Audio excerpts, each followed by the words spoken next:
Story అయితే నాకైతే 70% నచ్చింది. మరి నా అభిప్రాయమే చెప్తున్నాను. నేను చూసిన తర్వాత 70% నచ్చింది. ఓకే. అంటే ముగ్గురు హీరోస్, ముగ్గురు హీరోయిన్స్ ఉన్నారు కదా! అదే ఓన్లీ ముగ్గురు హీరో అంటే సినిమాకి అల్లా నరేష్ గారు, నాగార్జున గారు అంతే. రాజ్ తరుణ్ గారి వల్ల ఏమి సినిమా ప్లస్ ఏం కాదు. ఆయన గూస్ బంప్స్ వచ్చేది కూడా లేదు. కీరవాణి గారు మ్యూజిక్ అయితే మాత్రం ప్లస్ అయింది. హీరోయిన్ గారు, నాగార్జున గారు మధ్య కొన్ని సీన్స్ ఉంటాయి. ఆ సీన్స్ వల్ల మనకి కామెడీ జనరేట్ అవుద్ది. కొంచెం రొమాన్స్ కూడా ఉంది.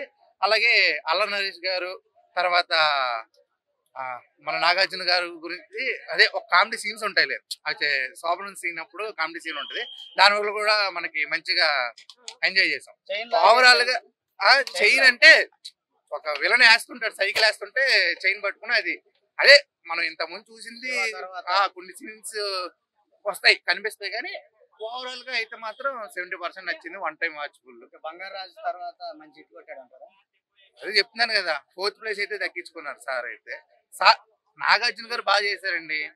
కొత్త డైరెక్టర్ గారు ఇచ్చారు అవకాశం. డైరెక్టర్ గారు కూడా 70% బాగానే చేశారు.